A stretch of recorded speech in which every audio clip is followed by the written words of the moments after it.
So again, welcome everybody. A few more people just joined. So just keep yourself muted unless you want to talk. You can use the chat box for some information about credits and our survey. And feel free to ask questions in that chat box. So with that, I'm going to let Shannon Zazula take it away from NRCS. All right, thanks, Jason. Nice to be with you all today. My name is Shannon Zazula, and I'm the State Resource Conservationist with the U.S. Department of Agriculture Natural Resources Conservation Service here in Indiana. I was honored to be invited to speak with you all from Jason and Jen.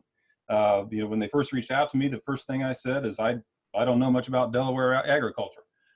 They said, that's perfect. You all as the Delaware professionals know a lot about that, but they thought that I might have some good information to share on soil health and how to sell that to farmers and how to work with a farmer, even if you may not be familiar with that farm or that operation or those crops. So hopefully you'll find this valuable. And like Jason mentioned, if you have any questions during my talk, feel free to interrupt me.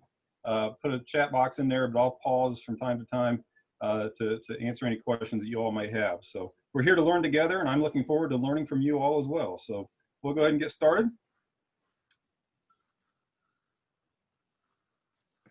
And if at any chance I start to lag or anything, Jason, shout out to me and slow me down or what have you. So I'll make sure to do that. So we're going to talk about soil health solutions virtually on any farm. I'm a firm believer, and we here in Indiana are, that every farm has opportunities to improve their soil health. And it's just every farm is unique. No two farms are alike. So there is no cookie cutter approach.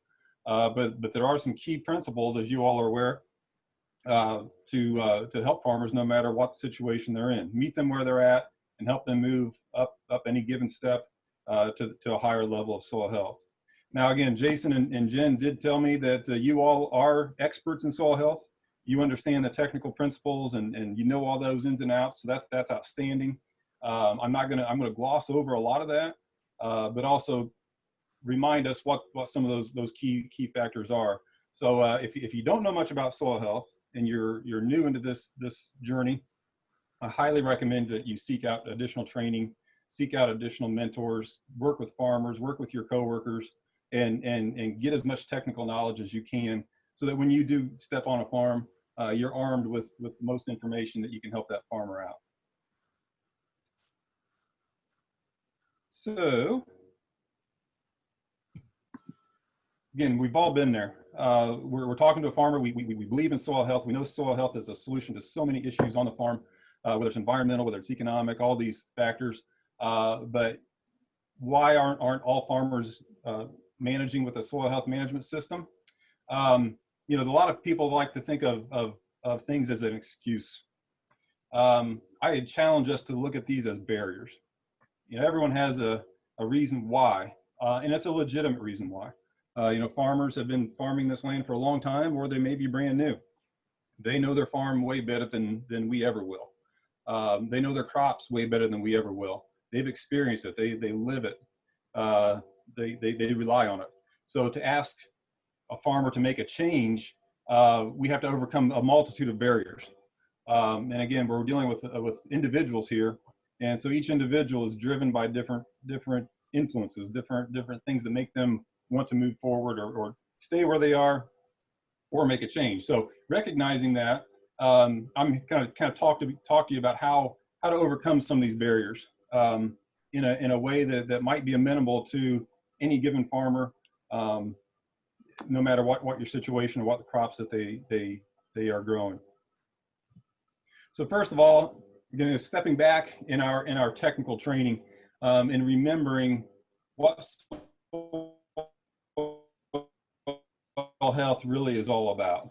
It's really about the biological part of the soil. Again, as a technical lead here in the state of Indiana, I tell all of our conservation professionals, don't worry about memorizing definition, because that's not going to sell soil health.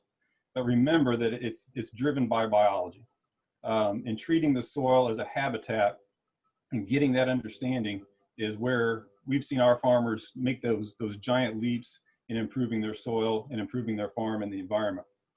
Now, you know, we know as professionals, as scientists, as people, we've spent a lot of time understanding the chemical parts of soil. You know, we know the sands, silts, and clays.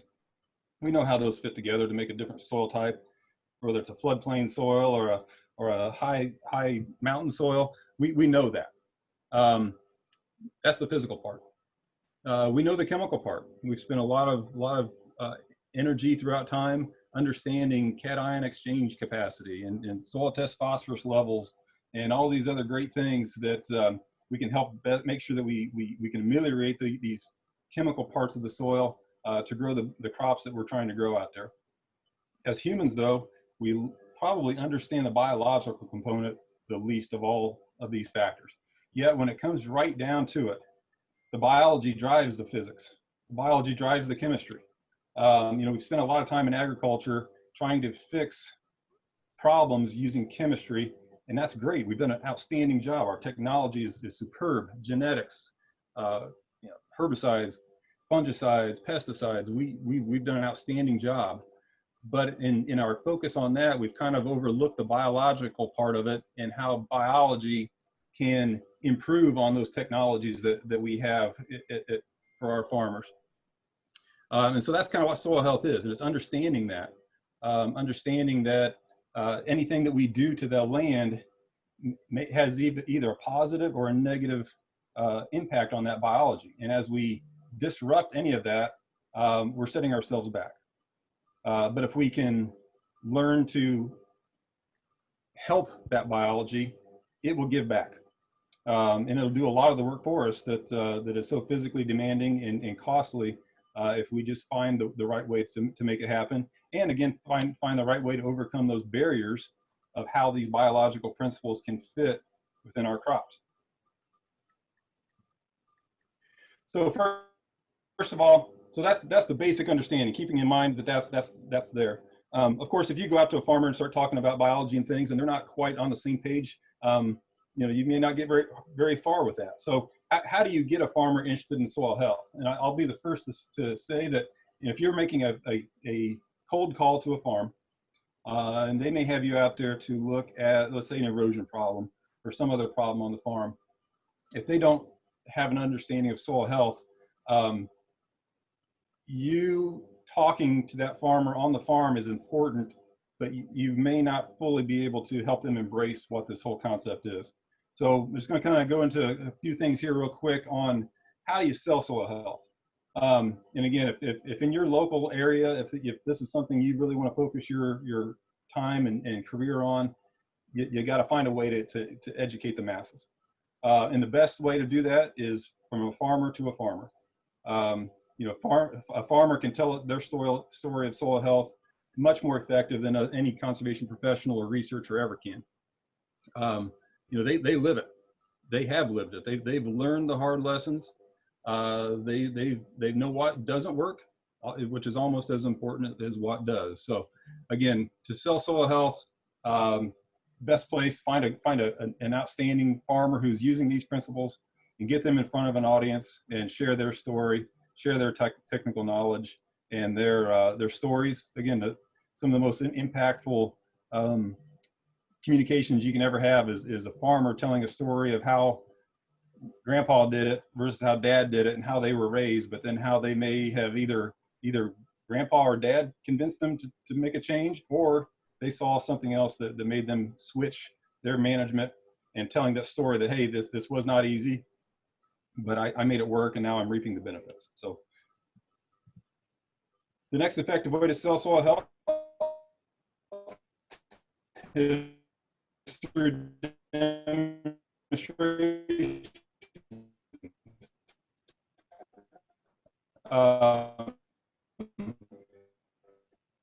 And again, you can sit in a that really gains the attention. So again, if you're not familiar with soil health demonstrations, this one being the slate test or the aggregate stability test, and there's infiltration demonstrations, there's rainfall simulators, there's all these great ways to show how a soil can function, is extremely powerful. So again, if you're not familiar with these demonstrations, I strongly encourage you to get trained up in these. Get the equipment in your local office, and use them to your benefit, and make sure you show our farmers that what soil health can do and how their soils can function. Very, very powerful. The next best way to sell soil health is when you're on the farm, look for opportunities. You know, find those areas where a farmer's soil may not be as healthy as what they think it might be. You know, find those areas that are compacted. Find those crusted up areas. As you can see here on the picture, if you can tell on your screen, there's layers on this upper right picture here. Those layers, each one of those is an erosion event that you can talk to farmers about. That every time it rained, the soil from this was like on a 2% field. Every time it rained, the soil from the upper part washed down to this spot and just kept compacting on each other. There's 10 layers here, just in this one spring when I dug this soil up. And then you can talk about that, and that resonates with the farmers. Like, oh yeah, this part of the field always drowns out, or it crusts over, or you know, yeah, I've got this little erosional gully that I have to fix every year. That opens the door to talking about these soil health principles and getting farmers interested. So again, look for those opportunities when you're on the farm. You know, before you get out on a farm, do your homework. You know, look at the drainage patterns. Look at old aerial photos. Do as much research as you can on that farm so that you can know, hey, let's take a walk over here in this far corner on the other side of this hill that we can't see from here. Let's see what that looks like. You know, use your time effectively and try to show farmers opportunities for possibly improving soil health, and that should help a lot.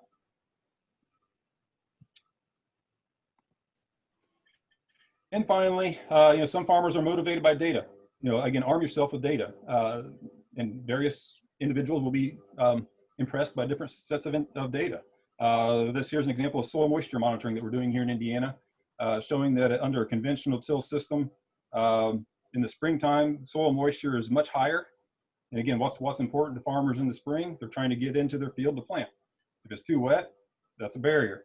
But we see here with cover crops and no-till and a soil health management system, that those soils actually are drier in the springtime. Then look at the summertime. The conventional till, the gray line, that soil moisture drops. What's important to farmers in the summertime?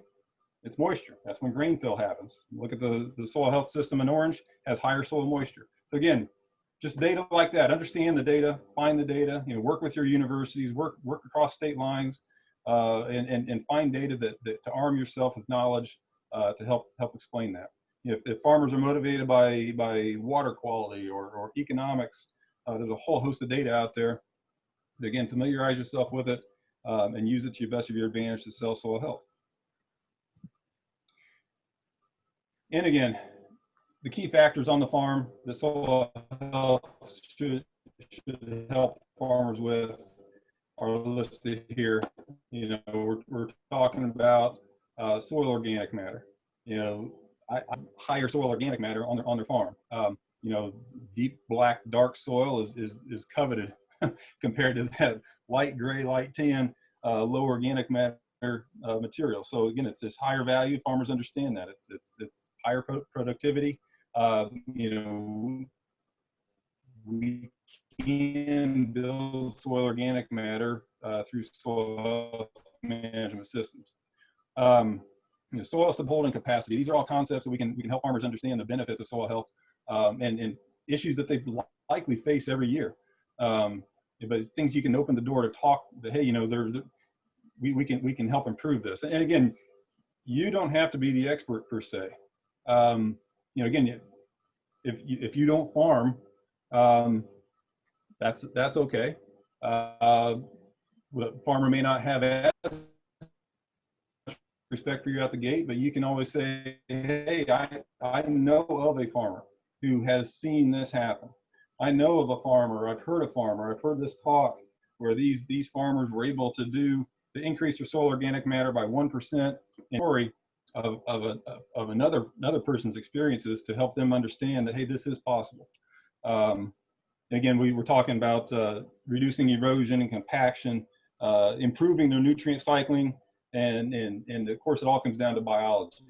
And again, that might be one of the hardest parts for some of our farmers to grasp, because a lot of our farmers spend a lot of time fighting biology. You know, there's pests out there, and there's disease, and it destroys their farm. But again, it's that balance of biology that's important. And if you start talking about mycorrhizal or arbuscular mycorrhizal fungi, they may hear fungus and think, oh my goodness, I need a fungicide. Or start talking about beneficial nematodes. Well, they may be fighting a nematode.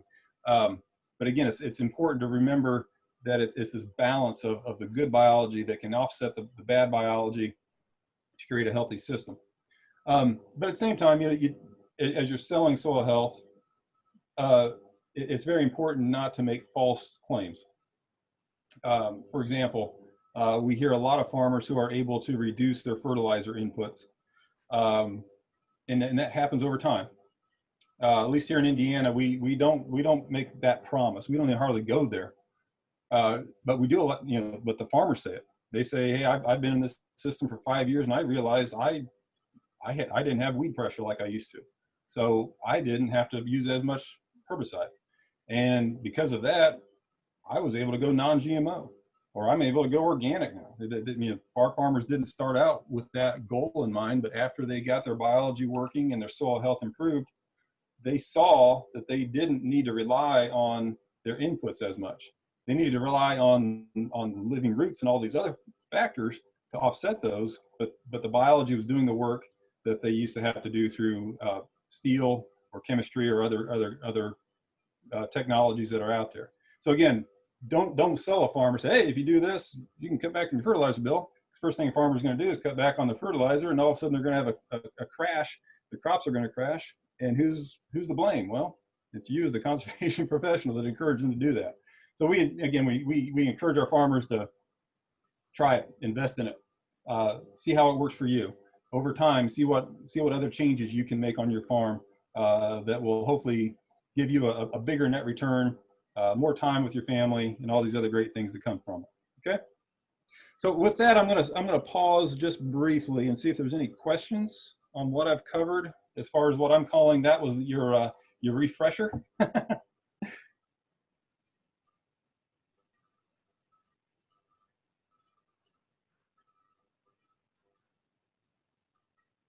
All right, well, hearing none, we will move forward.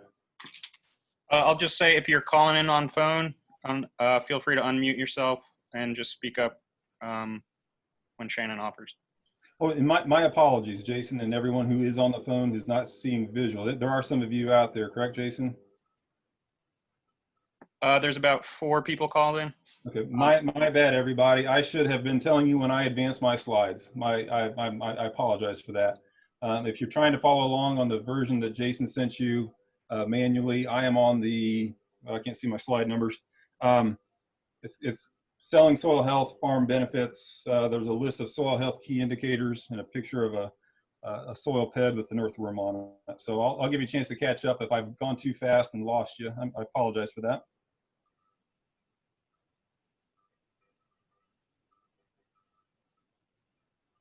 Okay, we'll move on now. I'm advancing the slide. Oops. Trying to, oh, hold on, there we go. Okay, now I'm on the next slide, which is soil health principles. And this again is, I'm assuming that I am preaching to the choir, and you all sing beautifully, so I appreciate that. But again, this, if you can remember anything about soil health and how to work with farmers for soil health, it's this diagram here. There's pretty much 4 key principles that to truly build soil health on any farm or any land use takes all 4 of these principles working in concert. And it takes a system approach that will do all 4 of these concepts. Number 1, minimize disturbance. Number 2, maximize soil cover. Number 3, maximize biodiversity. And finally, maximize continuous living roots. And I'm just here to say, we hear a lot of folks say, well, my soil is such, or my crops are such, or my something is whatever. There's a barrier that says, I just can't do soil health on my piece of land. And I'm here to say that these principles apply to all land uses, whether it's cropland, pasture land, forest land, urban land, residential, your front yard, your backyard, under a seasonal high tunnel, up in the mountains, down the estuary. These principles are true no matter where you are in this world, or whatever land use you have. I'm a firm believer in that. And again, it's just a different approach. But these 4 key principles do apply. At the next slide. So I'll move on to the next slide and talk. There's the obvious on cropland with tillage. As we recognize that soil is a living habitat for living organisms. If an earthworm makes a burrow and a piece of steel comes along, it's going to destroy that burrow. But we all do know that if a piece of steel cuts an earthworm in half, that earthworm becomes 2 earthworms, right? No, earthworms don't like to be split in half; they die. So again, that's the obvious. But then again, it disrupts the whole biological community. Tillage again, if a goal of a farmer is to build organic matter, tillage infuses oxygen into that soil and disrupts that balance. And when that happens, there's a diversity of biology underfoot.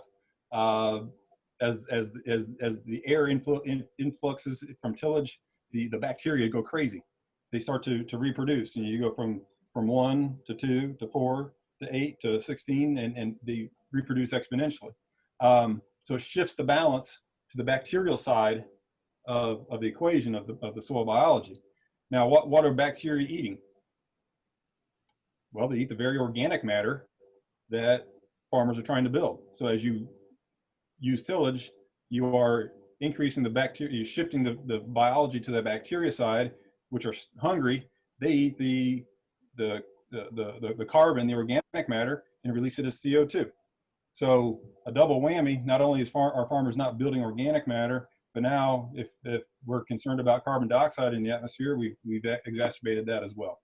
So again, just understanding these principles of disturbance and what tillage actually does.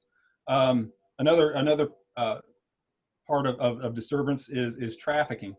If a farmer is driving all across their field to harvest their crops and plant their crops and tillage, they're creating compaction. As we create compaction, that is a disturbance. And now water can't infiltrate.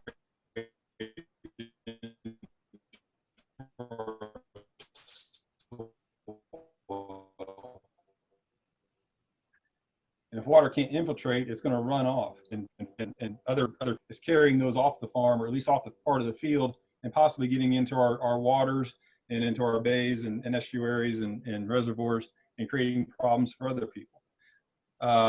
As water is no longer infiltrating, now when summer hits and the rain stop, now our crops are starving for water. So again, just a multitude of reasons to think about trafficking and compaction. And other things that are part of our system. There's, I may not have an exact, well, we do have a conservation practice, but just again, that's just a principle.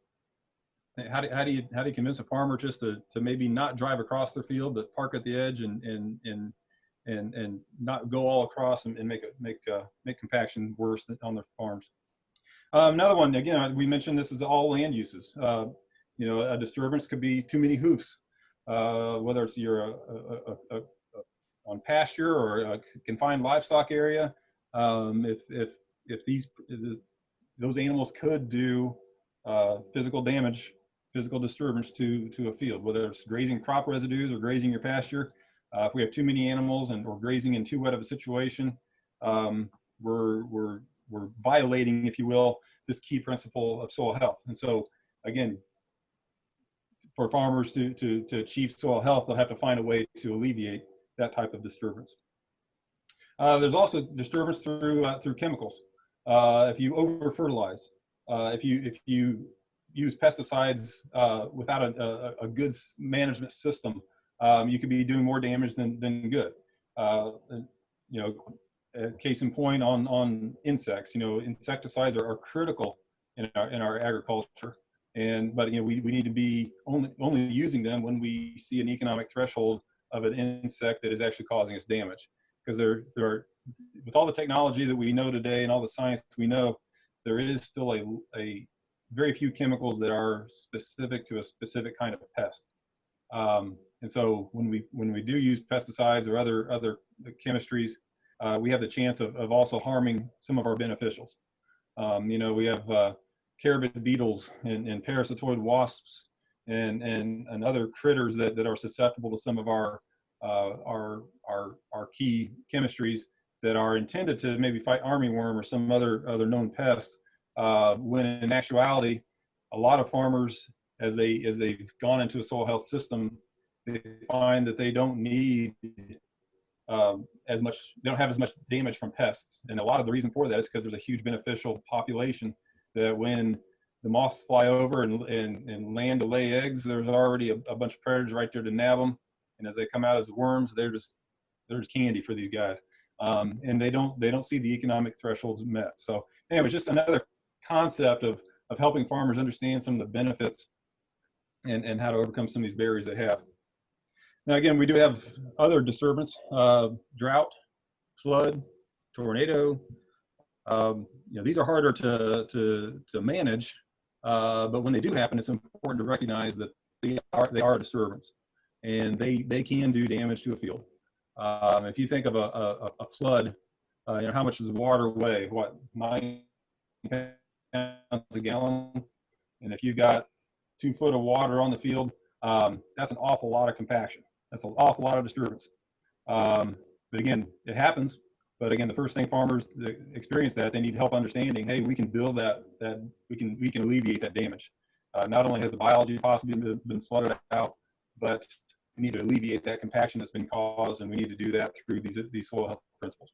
You know, a lot of farmers in a flood situation where there's a bunch of sand deposits and other horrible things that happen to the field, they want to till it back up. Sometimes that's a part of the solution, but then they need to also do these other principles to get their soil health back as quickly as possible. Okay, next slide. Or let me back up. Is there any questions on disturbance?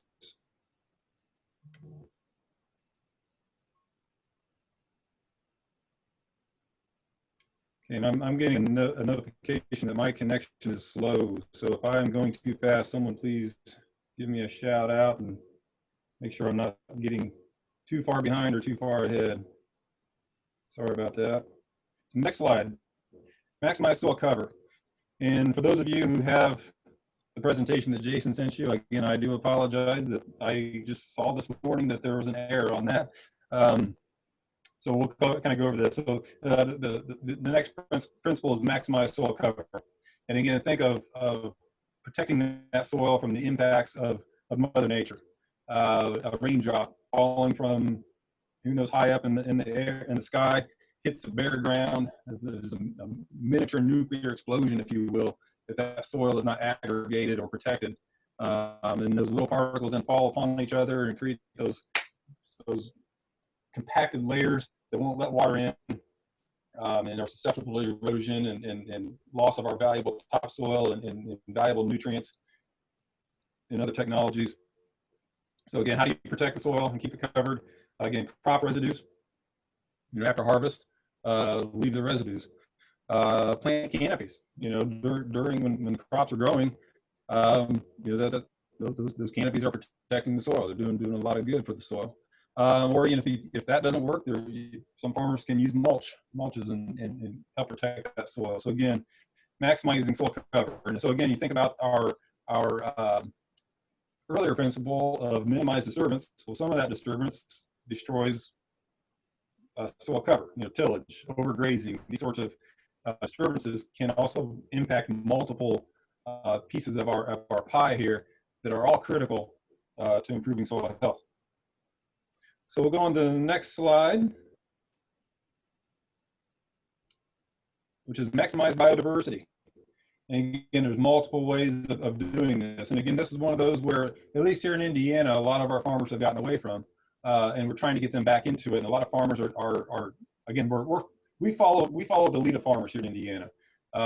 They are showing us what works and what doesn't work, and we learn from them, and we take their message to the masses. Now, they take their message to our clients, and we also learn at the same time and do the same thing. But biodiversity is probably one of the things that is a low-hanging, or not, it's a low-hanging fruit, because most farmers, at least in this part of the world, are not very diverse right now, but we're getting them there, and they're seeing the value of it.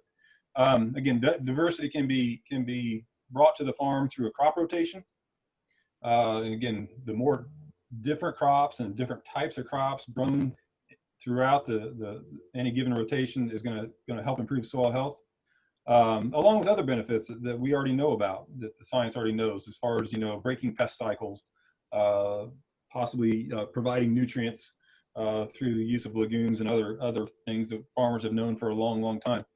Just getting back into getting these back on the farm in an economically sustainable way, and so on.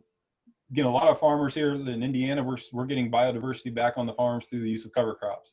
And again, a barrier for a long time, but we're finding solutions to those barriers by following the lead of other farmers and researchers and others, and learning and passing that information on, so that when farmers try these concepts, they're successful right from the beginning. And then, again, on pasture systems or other land uses, you know, interseeding, to bring that diversity back into those lands. And again, with biodiversity, what we're really doing is not only providing soil protection, but we're also feeding a different set of biology. You know, that I mentioned that biology is very diverse underfoot. Recognizing that and knowing that certain biology will react to certain plants. You know, these plants exude sugars, and in return, the biology may give something back. Some biology will extract nutrients from the minerals, the rock of the soil, extract that tied up nutrient and feed it back to the plant. So again, we don't begin to remotely understand the power of soil biology and how it can benefit plant growth. But you know, as we learn more, helping our farmers understand those concepts so that they can be successful in these and maximize that biodiversity to help the crops for the bottom line. Okay, final principle, next slide. Provide continuous living roots. Again, this was probably one of our bigger barriers here in the Corn Belt. You know, farmers were used to planting their crop, if they were lucky to get it in April in the ground, and harvest it in October. A lot of our land sat idle from, let's just count with me here, October, November, December, January, February, March, and April. So 6 to 7 months, that land was sitting idle. Hopefully farmers didn't till up the residue, and they actually allowed that residue to protect the soil through the winter months. But you know, we talked to farmers about you know, how much did you pay for that ground? Around here is $8,000–$10,000 an acre for decent farm ground, not the best, just average farm ground. If you're only going to let that ground work for 6 months out of the year, you are, in a way, wasting a free resource. That free resource, and I make this promise to every farmer, what's the one thing you can rely on that's free in this world? And I get a lot of blank stares, and I get a lot of answers, but the answer is the sun. You know, little orphan Annie told us the secret: sun will come out tomorrow. It's just up to us humans to capture it. And what's the most effective solar panel ever built in the world? It's a plant leaf. So if that sun's beating down on a farm from October through April, and we're not capturing it, that's a wasted opportunity. We're missing the opportunity to build organic matter, missing the opportunity to feed our soil biology, and all the other great things that come with a continuous living root. Again, we've already talked about the value of the roots to the biology, and the root exudates and the sugars and the relationships, and how the more diversity above ground feeds more diversity below ground, which every piece of biology does something unique for the farm and for the crops. But again, the key is at least getting something growing for as many days of the year as possible. Now, obviously, when the crops are growing, we've got outstanding continuous living roots, capturing solar energy, feeding biology, creating organic matter, so on and so forth. But again, if we can do better through crop rotations and cover crops, that's a huge barrier that farmers can definitely see the value in when they get down that path and have success at it. Okay, again, that was part of your refresher as well. Preaching to the choir, hopefully. Again, if you didn't understand some of these concepts that I covered, please, I implore you to reach out to your counterparts at whatever organization you're in, whether it's within NRCS or extension or state agencies or local soil and water districts. Reach out to other experts in your local area and get the training, get the information you need so that you can talk to farmers about these concepts. Understanding these 4 key principles is the key to it. And if you understand these, in my next part here, I'm gonna give you hopefully the knowledge that you can work with any farmer on any farm and any crop if you just keep to these 4 principles. That's really key to it all. So any questions before I move on?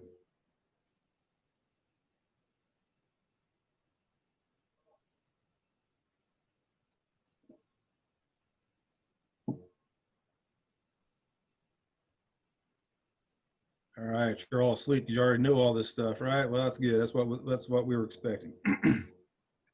But again, please, if you have any questions, please write those in the chat, or feel free to unmute your mic and ask me a question, and I'll do my best to give you what I would give it as an answer. Okay, so let's go to the next slide. And this is the systems slide if you're following along, not visual.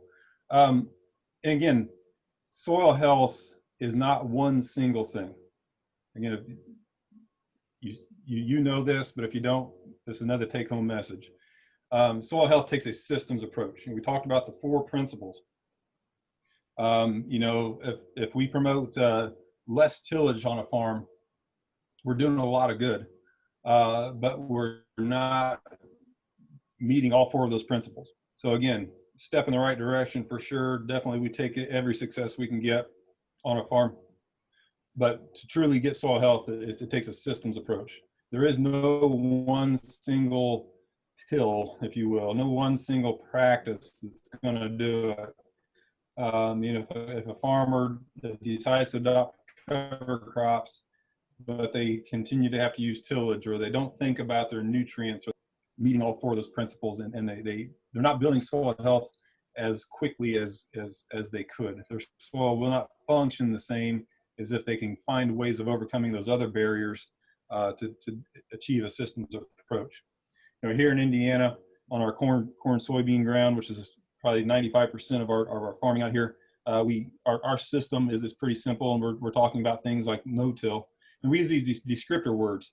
We use quality no-till. Farmers, if a farmer just stops tilling, but they haven't thought about nutrients, as our farmers stop using tillage, that biology automatically starts to kick into gear. And the first feeders at the trough are the soil biology. And so if we stop tilling, but we don't accommodate the additional nutrient management and adapt that nutrient management, that crop will likely fail. And what's at fault? The farmer may say it's that no-till. I was successful in my current nutrient management system using tillage, but I stopped tilling. It has to be the fact that I stopped tilling.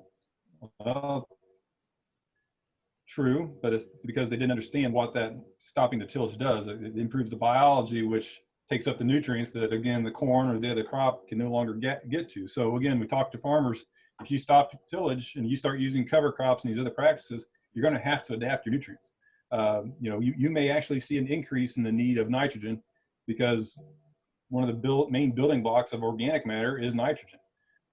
If nitrogen is being used to build stable organic matter, it's not available to the crop, so you've got to continue to feed the crop. So we talk about these things. So that's why, again, back to one of my earlier statements, we don't talk about you can reduce your fertilizer bill, because starting out, you might need to increase it so that you can overcome and help feed that biology and feed the soil and feed the crop at the same time. So again, we talk about precision agriculture, and that's a key part, again, to minimize compaction, to minimize overlap of chemicals and you know, again, alleviating that disturbance. Again, that's a principle. If, you know, if we can minimize overlap and minimize over applying, that's going to help our soil improve that much quicker. So, and again, it's a systems approach. And again, no matter which land use you're on, if you're on pasture or grazing, again, your system you might need more water so that your livestock don't have to continue to make trails and compact those areas. Again, you might need to interseed. You might need to put up fence. Again, supply water and clean water, good water in locations and things. So again, it's a systems approach. It's not just one practice that's going to get a farmer to fully functioning soil. Again, single practices will help. That's key. I'm not belittling that, but get a farmer onto one practice. Hopefully they have success. Hopefully then their mindset is now, okay, now what's the next step? Now what's the next step? And before you know it, they've got a full-fledged system, and then they're really reaping the benefits. So any questions on the systems approach to soil health?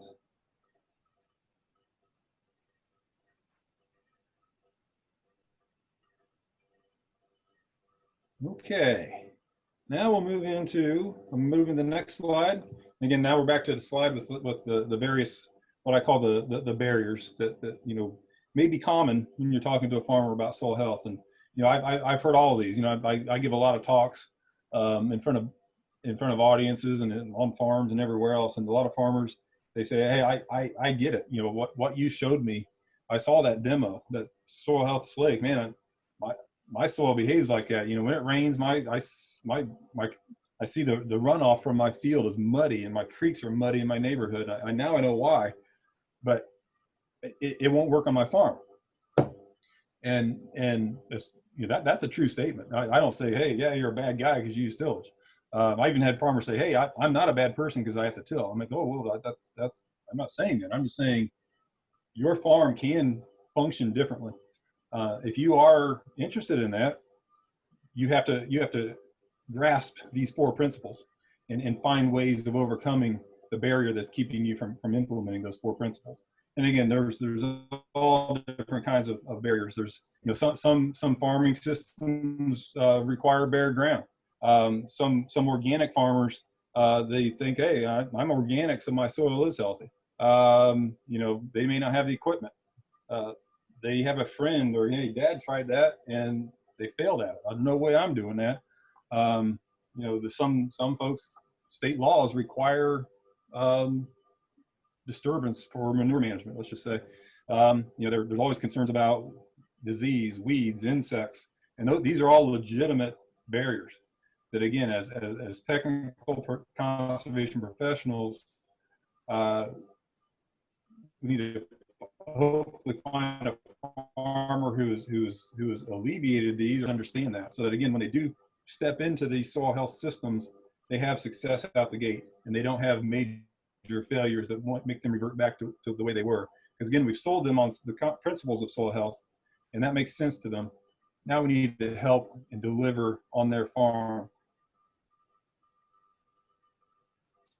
Next slide. So I'll give you an example. And this is, again, a lot of our cropping systems leave a lot of bare ground. They just do. I ran into an individual from Oregon several years ago, and he's an almond farmer. And again, he heard me, and he said, on my farm in Oregon, I get a lot of runoff from my neighbor that just cuts right through my orchard, and the water doesn't go into my soil. It runs right off my farm, carries with all my valuable topsoil and my nutrients and everything else that I put on for those almond trees. And I want to do something, but I don't know what to do because I need bare ground. Of course, I don't know the thing about almonds. I don't know anything about Oregon, except for they're the ducks. But I don't know anything about almond growing. I'm just a corn guy from Indiana. But I went back to the 4 principles and I said, okay, well, you know, why do you need bare ground? Help me understand. I like learning about different agriculture, and, you know, the bare ground on an almond farm primarily comes for harvest. Oh, well, that makes sense. You know, if you got a machine or however you want to get these almonds as they knock them off the trees or they fall off the trees, you got to be efficient to get those almonds off the ground, right? And if you have vegetation, complicates the, I don't know what that makes sense. So he and I were talking, and like, well, so if you need bare ground in the harvest, yeah, I don't know, you need that, but what about the rest of the growing season? What about the winter months? What about, you know, the growing season and the non-growing season? And then of course now he started thinking about this, and he's like, you know, maybe I could put some type of a temporary cover down there. And if I terminate it early enough, it won't be a problem come harvest time. Or maybe if I could even, you know, mow that down really low, I could actually, my machinery would still work. So he and I, again, we just started talking. You know, I don't know the first thing about what grows in Oregon. That's grow under shade trees and everything else. But, you know, so he said, well, yeah, maybe, you know, I said, around here we've got orchard grass. Well, we got orchard grass. Well, maybe there's a short stature variety that you could kind of plant as a perennial grass normally, but maybe you could treat it like an annual. So again, just having that conversation of the 4 principles. I didn't know anything at all about almonds. I didn't know anything about Oregon agriculture or what grows in Oregon and what doesn't grow in Oregon. But again, just that the basic principles applied to there. And that farm knows his farm better, that he took back to Oregon, and I haven't heard from him, but hopefully he's done some of these things. But if he hasn't, at least he's got a better understanding of every time he's out on his farm, he sees that soil leaving his farm and that water flowing across his farm. He might think, you know, I want to do something. I want to do something. I'm going to try it. And again, we talk to farmers, you know, if you don't have to invest the whole farm at the beginning, you know, give a trial. Take a small piece of your farm and give it a try, and give it your best shot. You don't just do it for the cost share money or whatever. Do it for you, and prove to yourself that this may or may not work for your farm. And again, you farmer, if you're not totally invested in this, it may be too much time for you. It may be too risky, and that's cool. But again, if you are interested, you know, give this a try. Don't invest the whole farm. You've got to make a living. You know how to make a living.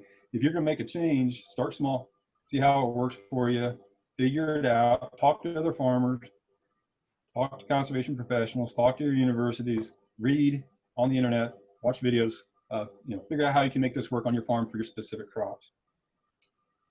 Oh, next slide, I'm sorry. So the next slide is a picture of pictures of almond orchards with ground cover, again, during the non-harvest season. And again, again, I don't know the details of what to tell an almond farmer to do, but if they understand these principles, they can come up with a solution that works for their farm, and they can try it out and see how it works for them, and hopefully they see the benefit and they'll continue down this path. So the next slide, again, my statement here is, the next slide is just a bunch of high residue planting. You know, again, recognizing that there are legitimate barriers on any farm. Again,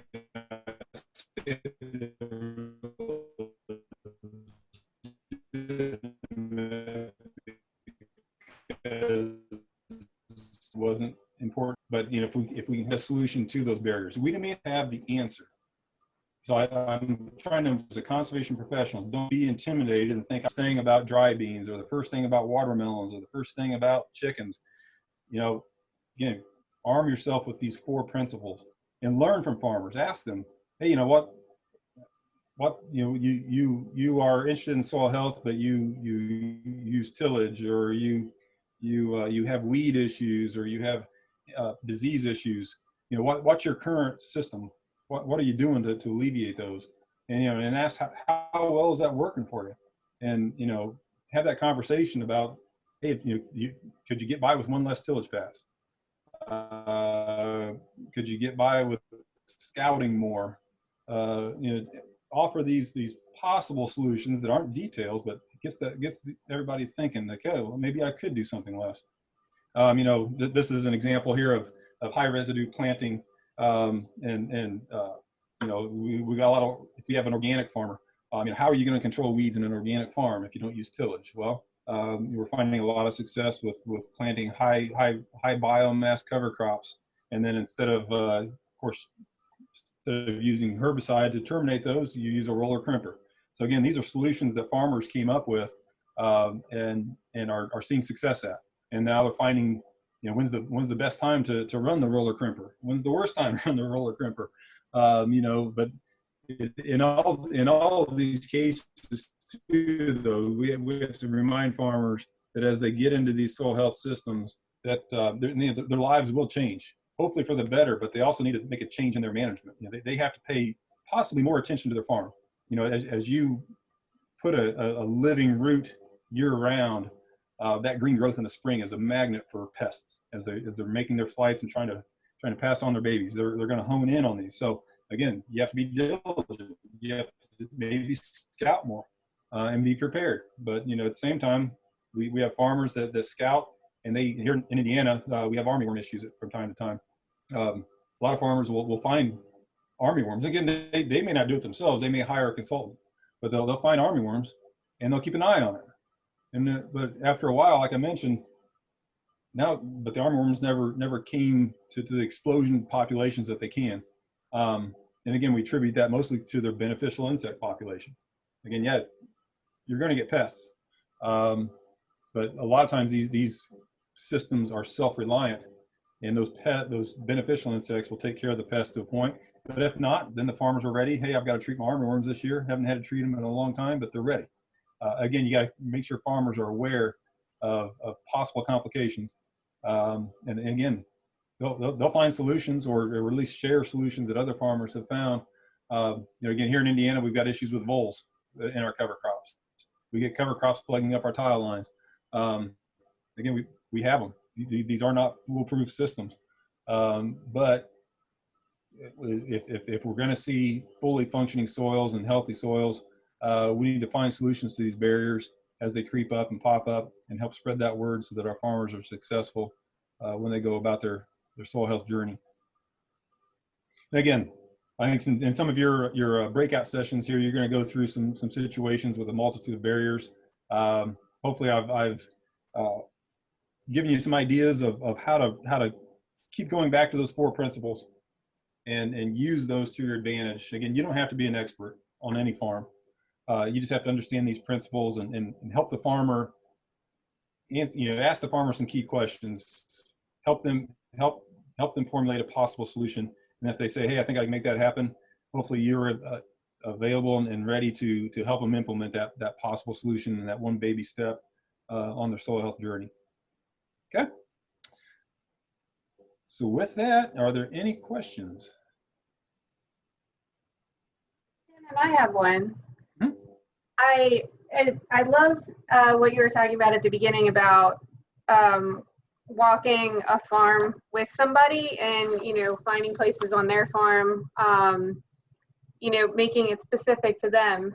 When you were talking about the slake test, I wondered if there is ever a situation that you've come across where that does not behave the way you expect it to. Yeah, many times. And that's why I say, you know, you definitely want to get experience in those demos and be ready for that. Be ready for the inevitable. The key is, again, making sure you have soils that you're confident will work. But when they don't, make sure you kind of have a discussion of, hey, you know, this thing's not working the way it's supposed to. It's likely because, you know, I've done it one time. I put that in there and that bad soil just held like a champion. I'm like, doggone it. Well, I looked at it, I pulled it out, and it was a rock. I'm like, oh my goodness. Rookie mistake for a seasoned veteran. So I went in my bag, got another one, dropped it in, and it worked. Okay, so saved the day. But yeah, you got to be prepared for that. And again, the key is making sure you have soils that you're confident will work. And again, that takes homework. I would probably discourage going out to a farm and trying to show the slake test and expect it to work. It could, if you're confident, if you can tell by looking at the soil, you drop it in the water, you know it's going to fall apart. But there's a lot of factors that go into that. I'll get into just a wee little bit of detail because this is very important because it's such a powerful display of what soil health is. But if you've been in front of an audience one time and it didn't work, you're probably very, very hesitant to do it again.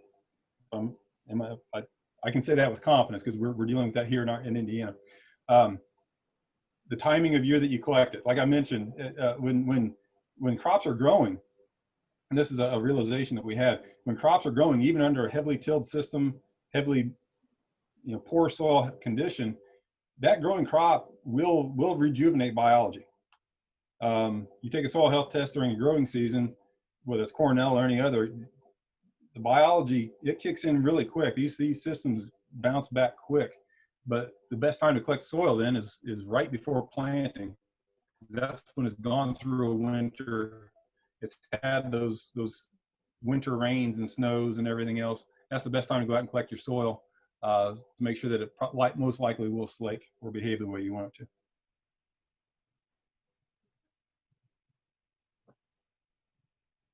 Any other questions? I'll even take comments. You think I'm full of crap? Tell me. I'm here to learn.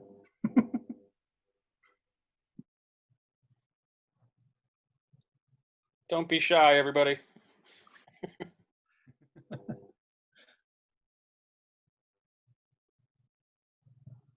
All right. Well, if nobody else wants to jump in, any final thoughts, Shannon? No, just again, have confidence in yourself. Again, this soil health management systems they're not a thing. They're here. And hopefully in the, like you said, guys, that we're from the Delmarva here, our tenants. Hopefully you've got that support to focus on soil health in your jobs. I know that as conservation professionals, we're pulled in all different kind of directions. I can speak on for NRCS. Finding time for soil health is critical. What we've found in our program work is by focusing most of our attention towards soil health systems, we're more efficient at our programs and our contract management and our applications and all that. So find a way to do that and reach out to your leadership and your support mechanisms and make sure they support you in this. And this is definitely the right track, and just the benefits are outstanding on no matter what land use you're talking. And if you understand those 4 key principles, you'll do just fine on any farm. Great. Thank you, Shannon.